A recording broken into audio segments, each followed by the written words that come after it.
Bonjour, bonsoir, ça dépend de l'heure que vous suivez cette émission. Et puis, Namboka Yesika Oyozo, la émission Oyo, Nabalandia Masolo Aboania, pour la chaîne référence, pour l'analyse ya Kitoko, pour la chaîne Oyo, pour l'orientation, les airs malades, pour l'information et aussi pour source sûre. Vraiment, bonjour, bonsoir, Nabino. Vraiment, nous sommes sûrs que non. Bozo sepela na Rolanda émission na biso pe bobanda ko suivre na biso sous davantage. Vraiment mbote et pas moi na mboka. Ruffin oazali kolo masolo na biso et puis batutu ba Rolanda biso en dehors libanda ya mboka na kati ya mboka. Vraiment je suis vraiment très fier ya kozala vraiment na bino en ligne. Vraiment merci beaucoup. Tant Rolanda émission, faites des commentaires, faites toutes les réclamations possibles et puis ba suggestion bino boko pe sa biso et ozala toujours pour un avantage na bino. Alors très vite, nous avons une actualité na biso vraiment du jour où ils ont un sujet où ils très important dans le bino et ali makambo ezoleka na mboka. Premièrement, tu kolobela na complot, hein, le plus grand complot où ils ont démasqué où ils bali ko viser ko écarter Félix Tshisekedi dans l'élection il y a 2023 ou bien après 2023. Tu kolobela peli sous deuxième point likambo etali seni, hein, ba confession religieuse ba lobby que bazo subir ba pression. Tout le monde vraiment kanani abe chole ou amona na kalisusu kututé bato belé ba yebi ka mona na kalisusu té mais na rôle na ye ya kiatalako rôle na ye animateur tout le monde aye ko zonga lisusu na scène pona ko lobela makambo yo ezo pesa bande ko belé matoi passe to ko lobela likambo ya seni to ko lobela likambo oyo ya ndenge nini ba confession religieuse baza ko tambola pona ko tala makambo etali organisation ya seni pe maponami o etali président ya nani ya seni ya toro peto kolobela lisusu problème etali social ya ba congolais na mimi tourner belé bato bazoloba hein yango biloko yango badanga lobaki ezokita te ma ezomoyoka na te courant ezate c'est que fatia zoloba makambo socialité yango ngai mwana mboka samba olongo na ye na bino na ba trois sujets wana bokolanda ngo bokozala vraiment bozala très attentif parce que ba éléments ezopesa eza ba éléments moko ya sûr mais éléments moko ya ba information ezopesa avec beaucoup de précision. Vraiment restez connectés à votre chaîne. Premier sujet na biso ezotala makambo etali complot oyo ils a déjà démasqué.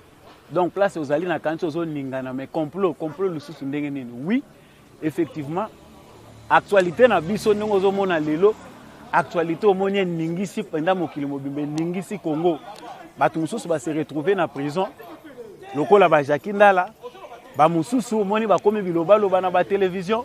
À l'international, tozoyoka ba certains diplomates bazoloba pona Congo na venir nango ezali résultante ya complot moko ezala ki bien planifié pour écarter Félix Tshisekedi na ba élection ezali koya mbongo etambola ki là tout le monde le sait toyebi ke ba mbongo etamboli na ba couloir politique nyonso pour ne parler de ça tolobaki en lisusu na ba émission etaki koleka par rapport ya ba mbongo ezotambola Moïse Katumbi a engagé des moyens.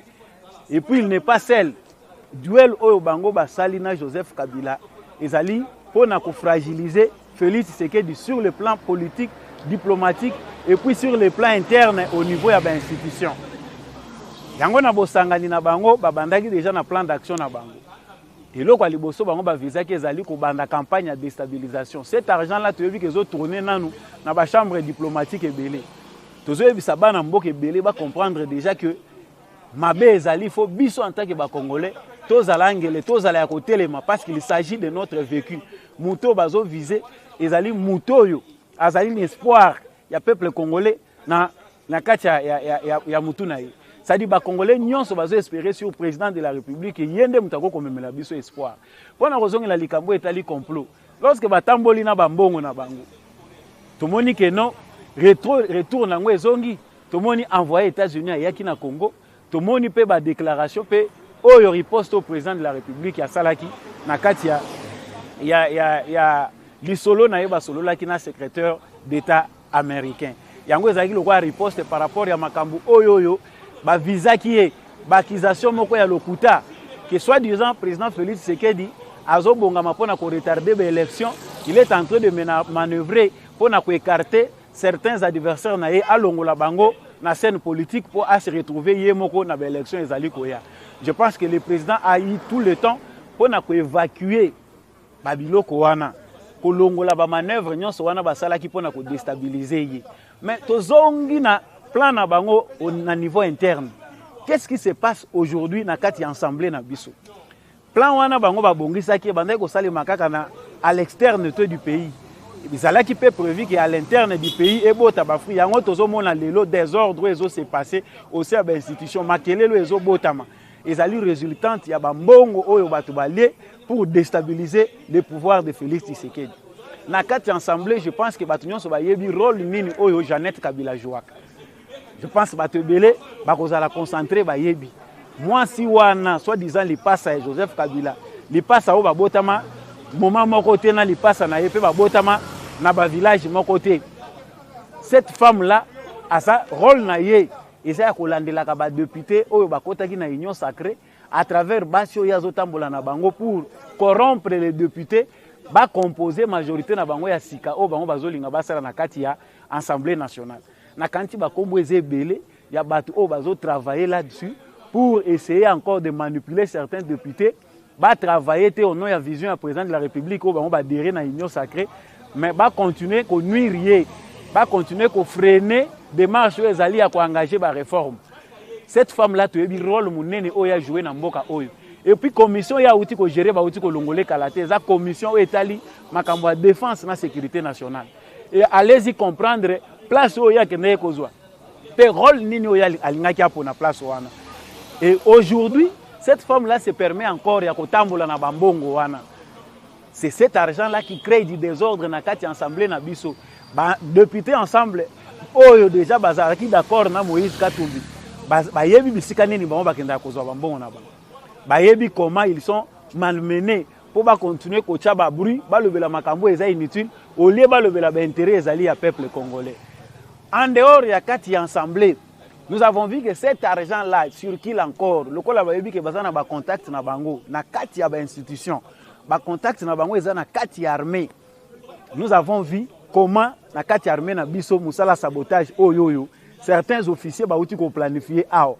Gel oyo basala qui pour certains bazolo ba complot ba musu bazolo ba sabotage, mais ça résultante ya politique moko planifier. Leur intention est ya ko linga ko fragiliser l'action à Félix Tshisekedi où ils allaient viser commettre peine à Est et à Congo. Ils ont compris que l'action est d'envergure. La seule façon pour nous stopper, c'est d'utiliser les animateurs dans la action pour fragiliser l'action pour apporter des fruits. Yango moni ba mener l'action na certains officiers na kati armée na biso o baza da mabumu ya kotonda basi balia na mboka oyo basi basala makambo ebele na mboka oyo. Mais ces officiers là accepte encore ya kolinga ko admettre que bande kona biso ba kufa l'est ya Congo pour bango ba vivre pour bango ba travailler. Et il n'y a pas que ces officiers là tu ebi que ba mususu na kati armée parce que réforme zoya nous sommes patients ndenge tozi ba information la réforme ya armée. Mais pour ça le président Zalaki très sage ya kolinga ko utiliser nanu belemo ya kutaki pour découvrir biloko nini oyo et ça le makana armée. Aujourd'hui, Bosotonion se zakala na kati armée na biso eza mis à nu. Moutunion sazo découvrir qui fait quoi na kati armée na biso et le président maintenant a toutes les possibilités à engager ba réforme. Mais bande ko na biso wana lokola ba rater coup d'état parce que onyo so ba planifier ki awezaki nango une ça dit basaki na kati avoir déjà ko préparer un coup d'état. Ba formater coup na bango ba lobi que non Félix Tshisekedi ce n'est pas un militaire, il ne comprend pas et puis ba conseiller président de la République. Bino bozo comprendre était réellement rôle na bino président pembeni ya président de la République. Certains conseillers vraiment c'est comme si bozo mona ou bien bozo monati. Ba conseiller président parce que to comme boya ko citer ba comme na bino bokomi pe da ko se créer classe na bino ya ba intouchable. Bino bolingi ko s'attacher na système à mabele kaki. Na classe na bino ba intouchable bozo soki ba critiquer bino ba lobby bino ba tangi okombo oké ko funda bato bakanga bango. Yango tozo loba na bino. Félix Tshisekedi n'est pas là parce que le conseiller c'est le président qui va répondre de son mandat. Vous n'avez rien à faire autour du président. Le président, au lieu de mettre sa vie en danger à cause de la bêtise, de la distraction de la présidence de la République. Donc pour continuer, ces complots-là au sein de l'armée, c'est très grave parce que les médias. Non. place nyonso bango basalaka makambo na bango IDPS azalaka wana eza na esika te oyo bango bakoplanifier babiloko na bango oyo IDPS akozanga kozala.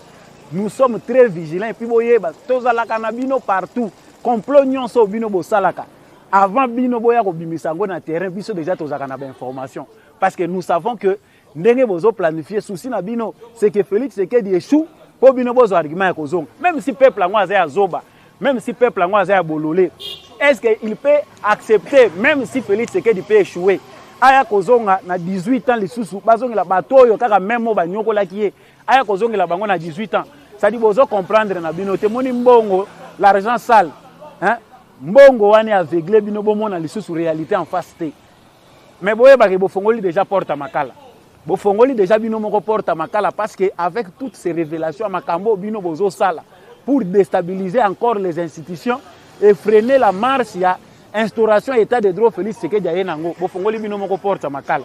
Je vais avancer avec cet élément pour na kolakisa ndenge nini déjà porte makala ezo fongoma pona bato ebele. Toujours dans le cadre de ces complots, on a bien qu'ils utilisent des leaders politiques. Na certains jeunes manipulés. Les leaders politiques qu'ils utilisent, ce sont des leaders religieux et d'autres leaders politiques qui ont payé. Il y a des politiques pour foutre. Déjà, parmi ils ont été manipulés pour embrouiller l'opinion et puis foutre. Ils viennent avec des informations. Il y a sabotage d'informations moko, la campagne moko, il y a présenter Félix Tshisekedi sous un mauvais jour. Les leaders nyonso bokomona bazo bimanatan ce sont des leaders fabriqués dans un laboratoire. Tu vois bango baza fabriqués dans un laboratoire ya Moïse Katumbi na Joseph Kabila.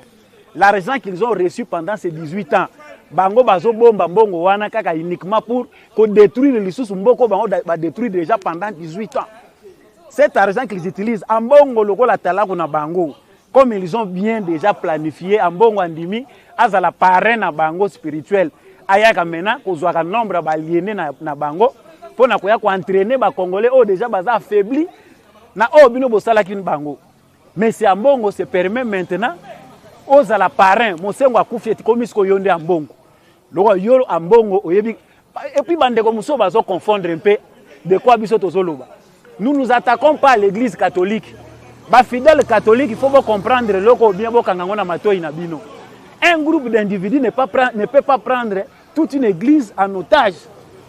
Donc, l'église catholique est seulement un groupe d'individus. Depuis que banda catholique, il y a une église. Un groupe d'individus, chaque fois, chaque fois, mboka oyo ezalaka pour décoller, bino boyako bimaka na makambo mabe. Cette fois-ci, maintenant, c'est le cardinal oyo nanu biso tozwate. Lokola biloba loba na ekoki, a lobby, a créé même incident oyo koko za la créé te na kati ebembe. Batu ba yebembe me yo oye pona ko s'attaquer na président de la République. Ndenge nini yazo vivre na opulence. Président oyo vivaka na opulence, akoko vanda na villa ya 2 chambres na cuisine, na salon. Mouto azo vivre na opulence, azo profiter peuple na azo souffrir na misère. Est-ce que Félix Tshisekedi vit dans la condition président de la République à vivre? Mais voyons comment mbongo yo batu balie ndenge baza ko exprimer à travers maloba ya haine. Tu es bien biso d'aboli ba mbongo. Vraiment na kolinga ko faire perdre autant de fidèles téléspectateurs pour continuer na plan na bango ya complot et comment ils ont planifié. Ils utilisent des médias. Souvenez-vous que Tshisekedi avant d'accéder au pouvoir, nous avons été victimes d'une campagne de diabolisation à médias à tous les niveaux. Les médias internationaux, les médias nationaux, ils ont été utilisés uniquement pour détruire le candidat Tshisekedi au profit d'un candidat pantin. Aujourd'hui, ces mêmes personnes-là vont revenir dans la même stratégie. Ils ont mis leurs moyens à disposition dans les médias internationaux pour préparer la campagne. Il y a sabotage, ils vont présenter Tshisekedi sur un mauvais jour. Non, gouvernance pendant 2 ans et demi. Et répondre à l'attente du peuple. Donc, banda maintenant ko magnétiser bateau. Bateau baza capable de analyse, bakanisa que non, Tshisekedi ne travaille pas, Tshisekedi ne fait pas ceci. Mais qui ne sait pas que nous sommes dans un état en pleine reconstitution. Le Congo n'était plus un état que par la forme. Fond et ça banditisme organisé, résultat nango yangoyo. Ben individu oyo ba vandela ki état congolais, le quoi ba moni que to komi ko s'attaquer na bango. Maintenant babandi ko se retourner pour na biso pour instaurer autorité de l'État. Ambongo qui est le roi de l'impunité parce que l'église catholique est parmi les organisations qui détruire le peuple congolais. Mbongo bino bozo lia o bozo dépouiller ba parents congolais chaque jour. La concession catholique a sombé la lupango wapi pona kotonga ba concession ba école. Ce sont des écoles conventionnelles mais les comme le ba école privée na bino. Tous les cardinaux qui passent bazo construire ba université, bazo construire ba école na kati ba concession wana. Hein? Bo komisango ba bien privé na bino. Nani achalandeli bino. Yango tozolo ba kezo ya mutu na mutu to répondre ye kaka na niveau ya ba bêtise na ye. Parce que tu comprends que le zolo bel impunité, il faut vous aider que impunité wana ko banda pe kaka na église oyo zo diriger na ba école ya bino, il faut ordre banda kokota. Nous devons savoir hein ba bien wana za gérer ndenge nini. Est-ce que bozaka kana statut na bino ya œuvre caritative to bosi bobima na statut wana bo commander ba commerçant. Parce que tu comprends maintenant que le rôle la bino bozo linga na bino pété. Oh Tshisekedi a yenango. Unité oh Tshisekedi a zo prêcher. Il faut maintenant vous prêcher tout l'axabino vraiment maintenant par maintenant la vengeance. Parce que c'est comme si qu'on torturait pendant longtemps ils ont déjà habitude na bino essayer aider bino bokomo mona ke batu da ba mesani nango tika to sala kayango. Bato bazolandanga, je vous dis en toute sincérité que ba information bokozona ba média mikoleko ya et ko zale sengote l'argent qui a circulé ko bota ba fruit nango. Partout vous verrez des gens se lever, ba politiciens moko ya malette. Oh ba parti politique na bango, ils ont représenté kaka par bango moko na basi na bango. Ils vont se bango nde mutu bakoya ko bima pour na ba télévision pour ba lakisa bino nzela. Bolanda bango te ce sont des aventuriers. Ba wana baza ko justifier ba mbongo bango ba lie. Mbongo wana ezo tambola presque partout tous les communicateurs. Ba communicateurs ebele bazoleka na ba médias congolais, ce sont des communicateurs bien payés. Ba orchestrer ba information na bango pour venir détruire encore le cerveau ya ba peuple congolais. Ya on azolo ba keto za langele. Cet appel est un appel à la mobilisation générale. Bato bazo comprendre que il faut biso peto utiliser ba arme wana. Ba yeba déjà que déjà to telemi. Cette campagne de déstabilisation, ils ont continué voire même qu'on visait bato tout bazo za l'important ya régime à Tshisekedi. Tozo mona à travers ba poison. Yango ba ministre bazo travailler bien na gouvernement Tshisekedi. Bato baza ko accompagner président na vision na bo sala ngele. Tu comprends que cette campagne-là est bien montée par les kabylistes pour éliminer physiquement et systématiquement la force du régime Tshisekedi. Si vous avez un important pour Tshisekedi, il faut que vous détruire. Vous qui êtes près du président de la République, faites attention. Toi, tu es avec le président, mais au lieu de une réunion nocturne, olingo kende na ba invitation na ba salo yo yebite ba salo wana ba biloko nini ba préparer na kati. Vous devez apprendre à être prudent. Comment chaque fois empoisonnement, chaque fois bozo kufa. Non. Il faut se réveiller, c'est un plan bien établi. Je ne dis pas ici pour décourager bande comme suba landanga ba loba non. Félix Tshisekedi a osala nini. Non. Félix Tshisekedi c'est déjà tout. Le fait déjà que biso to yebi yango, ça montre déjà que le kola to eza démasqué, bazana loko moko bango ba kosala te. Parce que bato retourne à biso mais tout président Vandi comment il réagit non ils ont une stratégie musuna bitumba babongisa adversaire moko azo bamba na ye makofa zo ebate to encaisser mais na moment ya réplique na kanche belé na kati ya scène politique ba omona na lisuté côté tozo kende et belé ba ko se retrouver na prison pe belé ba otika politique et belé ba kotika politique ya tozo lo ba que ce complot ici les Congolais doivent en avoir conscience ba ye ba que complot oyoyo ba complot oyoyo bien planifié ils ont visé Tshisekedi de mon côté mais ils ont visé tous les Congolais parce que o ezali ya kolinga ko fragilité un état na ba mentor na bango ya libanda o ba lembi na ba mbongo te ba commissionnaire wana o bazwaka ba mbongo na bango toyebi ke nanu ba lembi te et la chance que nous avons c'est d'avoir toujours un président au hasard réactif. Aujourd'hui on a la chance d'avoir un bon représentant au peuple congolais partout au intérêt congolais zali mutana azozala wana président de la République azozala wana. Et aujourd'hui, nous pouvons être sûrs qu'on ne peut pas parler du Congo sans le Congo ndenge président Yemoko Lobaki yango. Toutes les informations makamunyo sama beba ngo bazo sala na à la seconde ce ka babimi président zo ba information. C'est pour dire que makambo zo sala mandenge bobulaki na kalate. Mbongo bokaboli ba Congolais déjà ba lembongo wana. Parce qu'il y a des jeunes gens qu'on a manipulés ba si ba lesi bino da ba mbongo. Outre Jacques Ndala o déjà qui ko pema malamu na à qui déjà qu'on a éducation na makala, les autres parlent d'acharnement, on parle que tous autres ont l'habitude à passer, on s'en fout.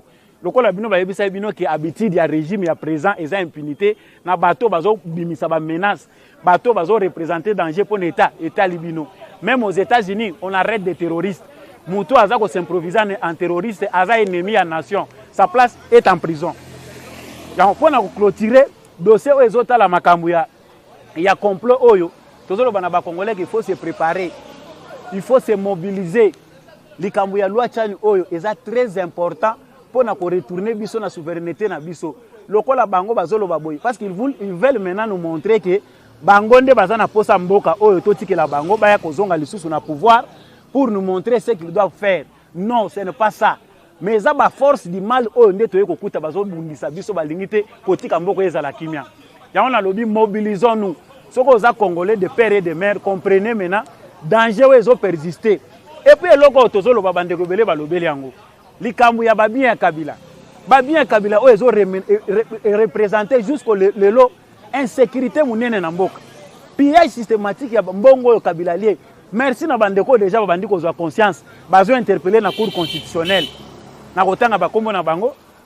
Shekomba na ndeko mususu wana. Bazo interpeller na cour constitutionnelle baké ko senga ba introduire recours na bango. Po Kabila ba juger batala nanu makambo ba bien na ye patrimoine na ye. Parce que toza maintenant na impression que mbongo bango ba piller Congo na 18 ans yango ekomi ko servir bango pour ba créer insécurité na mboka. Toutes les rébellions au biso tozo viser awa ils ont impliqué na Kabila ye moko na batu bazo planifier yango. Mais comment on peut accepter entrer dans un même pays et puis félicitations au président de la République oya boyaki ko céder Joseph Kabila te. Joseph Kabila balinga ba kene mbangu tolinga to raté makambo ebele yana zo bisa yo mutoza mutema moto kala te to récupérer mbongo na biso. Maintenant on continue déjà à comprendre que mbongo na biso to ko benda ngonde Tshisekedi azama yele coalition FCC cash et c'est kufa et loko etika les apporte à prison bato bazaki na Kabila bazo kanisa que non silence oyo na souci à ko sangisa batu na Tshisekedi ezolakisa que ndenge toza boye tokangi munoko te. Lokola bino bondimi ko fongola porte à prison. Ah voilà. Na niveau bataille au bino bo créer, ba arme peut to utiliser quand taille à bataille au bino bo engagé. C'est pour vous dire que la prison déjà est déjà prête pour na bino. Ya on azo senga pe na ministre de la justice. Bongisa ba prison à malam, ba prison à centre-ville les autres simba souté. Tu comprends que oh comme une distraction. Les mêmes personnes qui nous ont dépouillés, bazo que nous vanda na ba prison, oh eza lokola na kata ba villa moko boy. Il est bien là avec ma congélateur, na télé, il a son smartphone, azo vivre on dirait na kata vie normale. Boté la biso likamba ba prisonnier ba OK prison. Ça il s'implique même dans makambo ezo le kanamboka. Wana ba prison modèle nini waneza kanamboka nini. Il faut vraiment que ces prisonniers là soient de vrais prisonniers. Maman ministre sauver honneur ya ba maman. Loko le ministre de la justice to pesi autant yebi kozana ba réforme na libumu na yo. Mais aider biso ba prison na biso ezala réellement ba prison po ezo koma lokwa théâtre. Ya tozo balikambo Kabila oyo. Dans presque toutes les provinces Kabila a des patrimoines, azana ba concession. Ba bien wana il faut balakisa biso, ba entreprise o Kabila azana ngo na mboka oyo. Ba concession azana ngo. Toutes ces biens là wazaya nango. Il faut ya kolakisa biso tous ces biens wana, aya kolakisa biso. Cour constitutionnelle atala. Ba bien wana azwa ngo na voix nini. Et il ne sera pas le seul. Parce que oyo bino boluki, il faut maintenant que justice soit rendue. Et ça, tu as Félix Tshisekedi, il est déjà président de la République. Nous voulons que justice soit faite. En tout cas, recours à Bandekoana, demande à Bandekoana, to sengi justice à Bandakotel, la biso likambo. Et puis, il y a vraiment malam ko sala pe audit, yandeko katumbi, loko la tchema kele le belé. Il veut être congolais, mais il doit nous dire, pendant toutes ces années, afin de causer la congolais à malam, il nous a aidé en quoi? En quoi nous a été utile? À ça qui utile na nini? Pendant toutes ces années, au Biso Tovandina Katumbi, qu'est-ce que nous avons bénéficié? Ils veulent maintenant s'improviser aujourd'hui. Le col va verrouiller. Au moins, ils vont s'improviser. Ils vont continuer à Makambouane. Le complot a déjà démasqué. Et ce complot-là, nous ne l'admettrons plus. Le col a déjà Congolais debout. Sachez que réplique Ezali. Félix Tshisekedi est bon. Mais ma benne a été. Il y a des gens qui n'ont pas encore compris. Il y a Félix Tshisekedi Azandengenin. Ma décision, les portes de la prison sont ouvertes. Alors très rapidement, nazo kota na likambu, o eza likambu mibale. Le deuxième dossier. Dossier na loba ko lobela lelo ezotala makambo ya seni. Toyoki atala ku moko abunga kala na terrain, azongi lisusu na action avec l'illustration de billets verts yazui. Oyebi ye penda po ningisa. Et puis omoni penda ki avandi sa actualité. Ishole. Batu musu ba bosana ki nanu kombo shole, aben shole. To mesana ki na mbongo. Loko la mbongo amoni que vraiment batu tout va comprendre alobité na vanda nanu. Maintenant shole zo passe ngwana na pesio. Shole se permet de faire un communiqué. Il y a ma confession religieuse et comme loko la communiqué à l'église catholique. Parce que je me demande si réellement communiqué o ya bimisa ki wana ya ba menace o bango bazozwa. Eza communiqué ya bango bato ya catholique na bato ya SSC ou bien ça communiqué eza bande kolobela po na ba confession nyonso religieuse. O ezola ki sa frustration ya bato babina kadala lokolo na ko yiba mbongo. Lokolo na niveau ya ba korompaka bango. Donc so déjà mutu amesana na cadence wana tango amoni mu pepa changement ye, il faut se sentir en insécurité. Ndeko na zolobela nanu na bandi na likambo menace. Qui vous menace autangi ye komboté et puis menace par rapport à quoi? Papa, ce que ça peut menace à solo to yebité. Mais nga nazo mona ezande conception na yo ya menace. Peut-être que bazo landela yo pour que cette fois-ci qui muyibi na yo yibate, yo bengi ngo menace. Mais nous sommes obligés de savoir dans quel pays on bâtit la confession religieuse. Hein? Organisation de l'élection. Et puis biso to tikeli bino na ndenge kabila memela ki bino. To connaître 5 fois. Oyo ba candidat nyonso biso to connaître awawa.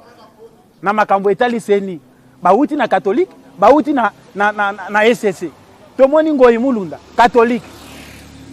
Nani Ngoi Mulunda SSC. To moni malu oh to bandaki na ye mutu ya catholique. To nanga mutu ya nani ya SSC. Bon, bino banda to bandaki awa to zalaika na bino. Et puis nga nazo comprendre que c'est maintenant bokomi ko aider biso na crise o bino bozo créer pour to créer organisation ya sika. O ba confession religieuse ba kozala lisusu te bato bazo organiser ba élection na mboko oyo. To pesa ba organisation élection na vraie société civile. To comprendre maintenant que frustration na yo ndango zo benga menace. Ça ne s'appelle pas menace. Et ça des frustrations na yo moni que cop ya l'art na yo ekufi. Tu sais que je n'ai pas là pour vous distribuer l'argent. Hein? Tu comprendre que le ko la cop à l'art ekufi boko mo benga ngo menace. Et ça menace te mutakoti kwa zate. Il n'y a pas longtemps. Hein? Année witi koleka. Hein? Likambu na bino Rosar Malonda e bomi ba Congolais. Ba Congolais ba kufi likolo ya jeune bino politique. Ça dit bati que la bino bossa la politique na bino ya seni. Biso bazoba. C'est que biso toza ba amnésique to yebi lisusu te ndenge nini mboko ezo tambola. C'est que histoire pour na bino boyebi que ba Congolais nyonso o baza na mboko yo, ils ne maîtrisent pas l'histoire, baza lisusu mais logo ba bakangaka te. Non. Nous en avons assez. To kondimango lisusu te. Et puis c'est bien ndenge bozo mabiso na voir crise, mais c'est atalako pour ne pas dire rabé. Bon memi biso na crise oyo, maintenant on a compris que bozo justifier quand ba mbongo na bino bozo liaka. Oye maintenant, on le dit alternance démocratique. Au lieu de se limiter na yo na makambo etali ba élection na yo, oyo bino bozo linga bo organiser bo pona candidat. Bino ko tuté mutu, il faut bo pona candidat. Mais yo on sauté déjà na mutu na yo. Au moni déjà alternance démocratique. Donc exclure déjà mutu azali au moni déjà pona yo ke ye fois suka wana bozande na besoin ba longola ye ba tiande mutu mususu. Toza bazo bate. Maintenant pour bien justifier ton argent, tu nous montres maintenant comment dans votre petit laboratoire. Wana za maloba na yo te za maloba ya Fayulu na Katumbi na Kabila. Eza maloba ya Nshole.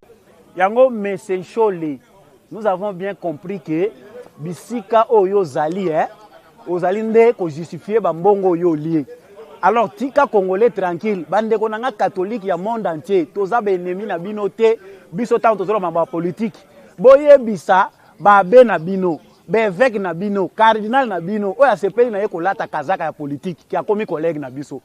Loko akomi collègue na biso, toko tika ekimia te. Biso tozo salir église catholique te to tele melande ba politicien oyo bazo lata kazaka église na bino. Loko la bango bandimi ba koma ba politiciens, ce sont nos collègues. Toko bana ko attaquer bango comme nos collègues parce que ce sont nos amis, mais ce sont des mauvais amis parce que bazo nuire na intérêt à nation. Mbongo bango bazo lia toko tika bango te. Toyebi ke dabo le mbongo. Mais cette fois-ci pression tozo ya nango. boye bageno mboko yo à moins que la mboka na biso te mabele mutezo loba nous avons déjà signé makambo de père et de mère toyebi ke bolinga bomi mabiso na élection lokuta sans recensement toyebi bino déjà bokomi mbongo etamboli ti libanda mboka ezaki bomi mabiso lisusu na bajare élection to vivant na mboko yo nous n'accepterons plus ça toza da mobiliser on ira plus aux élections sans toyeba nani congolais te merci Tchani parce que tu as défrayé la chronique debo tokotika ngo lisusu te recensement général bakendaka dialogue inter-congolais. Pourquoi ils ont sauté ces points ici? Et c'est là qu'ils prennent en compte les étrangers. Tout vote à étrangers.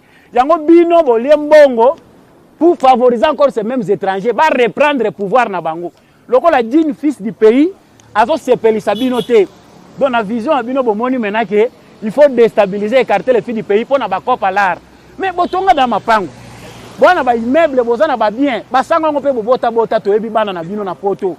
Hein? Bota. On connaît vos enfants. Mais koki binote to lo bana munoko nini boko lobisa baba. Pourquoi biso toko vivre na mboko kimiate à cause il y a un groupe d'individus ba sepela na bango na mboko yo ezala nango lisu etate mboko ekufa po bino bonginda. Mais banda konginda 18 ans ya kabile koki binote. C'est pour vous dire que nous sommes bien accrochés à la question. Toza sous attente ya kokangela bino silence. Silence totikeli Tshisekedi parce que yende président de la République. Toza na bino.